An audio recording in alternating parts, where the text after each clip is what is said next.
is now time to buy the S25 Ultra. Maybe. And I say this because they actually have a big discount on the phones right now if you don't care about buying it at Samsung.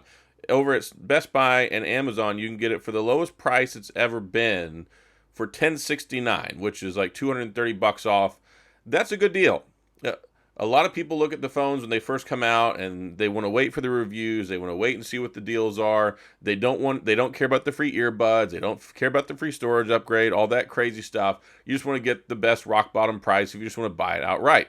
And the S25 Ultra, you can do that now. Like I said, Best Buy and Amazon, they have it for $1069. I've got links in the description for that if you're interested. But should you buy one? I mean, it is on sale. It is a good sale. And should you spend your money on it? Well, I've used the phone for 3 months, and I just made a 3-month follow-up review video the other day, and I stand by my statement that I think it's the best Samsung phone, the best Galaxy phone that they've ever made. And I've been using the Samsung phones for a long time. Right? The very first Samsung phone that I had was the Galaxy S2. Then I had the S3, the S4. I actually left after the S4 for a while because BlackBerry 10 phones finally, like the good ones, came out. So I was using those primarily for phones for a couple of years and then bounced back with the S8. I was not a big fan of TouchWiz, and I don't know. There were just things about old TouchWiz that I didn't like too much. But with One UI, especially One UI 7, it's a better phone experience than I've ever had on a Samsung phone. And the phone itself is really nice. You get this big, bright, beautiful display. You get the S Pen. You still get DeX, both wired and wireless. You get 7 years of support. It's running the latest Android 15, and it's as flagship of a phone as you can possibly get.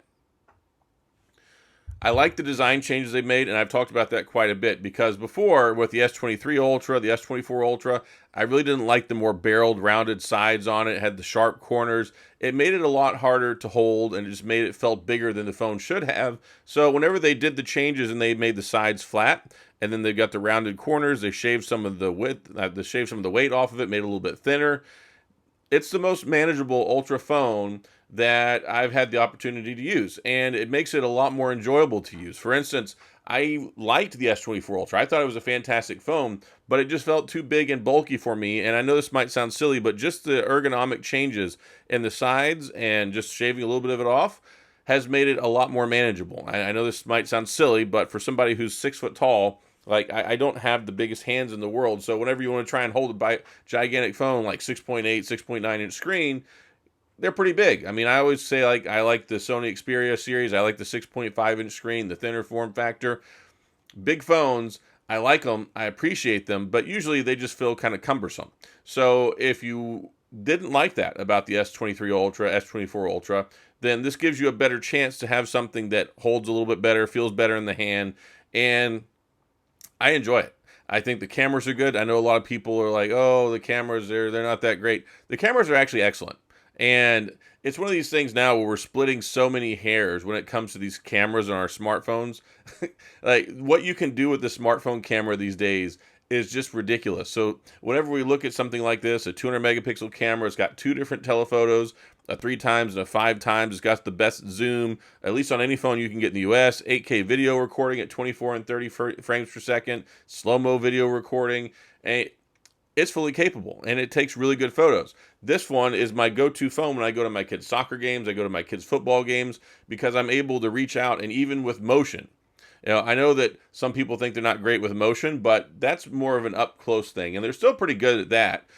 Of course, any phone usually is going to have some issues with super fast movements. Catching good pictures of babies and dogs up close is something that probably the Pixel does best, that Samsung could definitely work on a little bit more, but it has improved.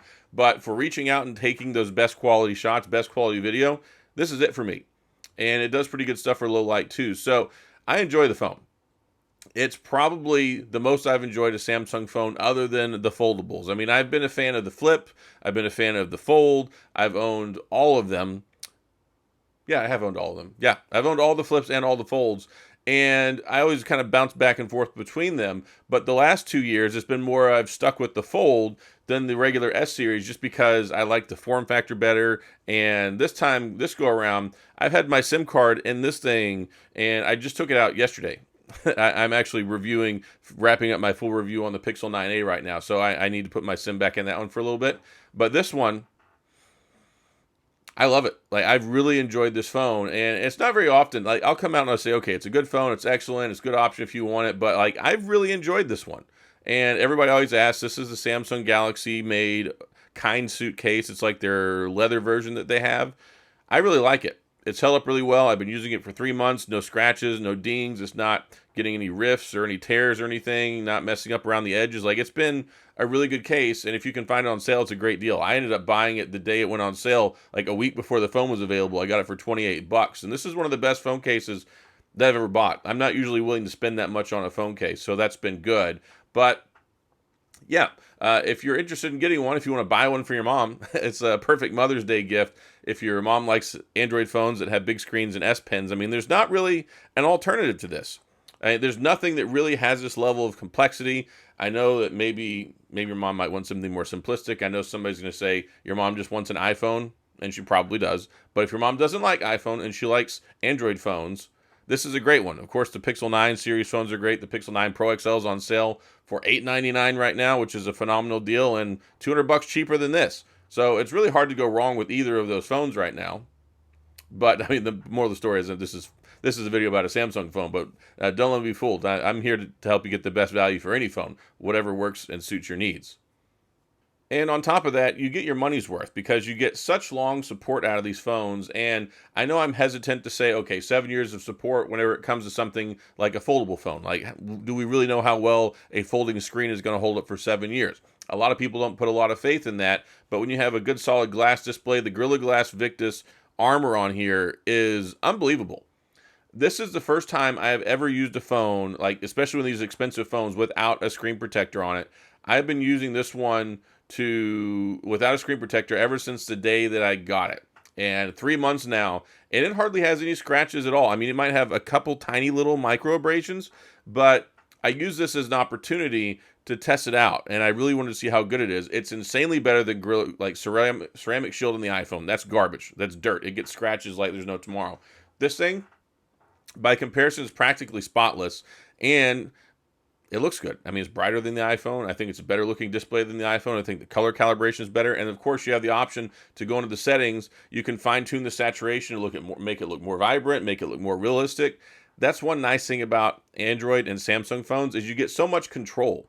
You get so much control over the experience, the apps, how everything's laid out, the customization on the phone. And one other thing the iPhone doesn't have, this is one of my favorite features, is the ultrasonic fingerprint scanner.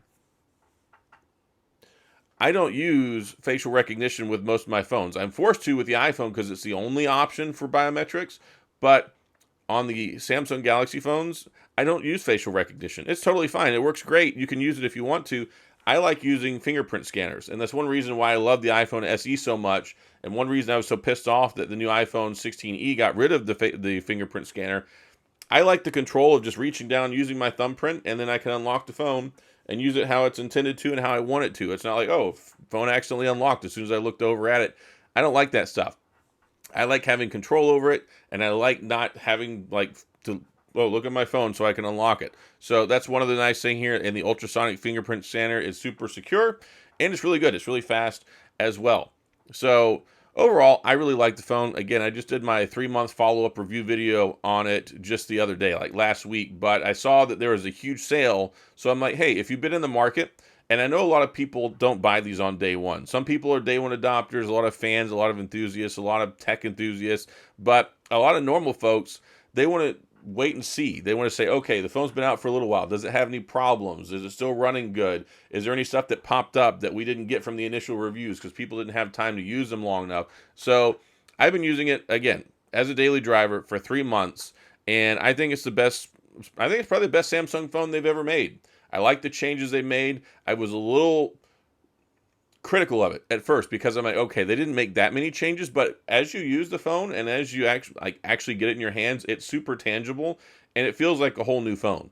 Like, it feels like a whole new phone compared to the S24 Ultra, the S23 Ultra. And if you got an S22 Ultra, S21, definitely it's a good upgrade, and there's always good carrier deals and things like that. But anyway, $1069, pretty good price, 256 storage model, and you can get it over at Amazon and Best Buy. And If you're interested in getting one, go for it. And again, it might make a good Mother's Day gift if your mom doesn't like iPhones.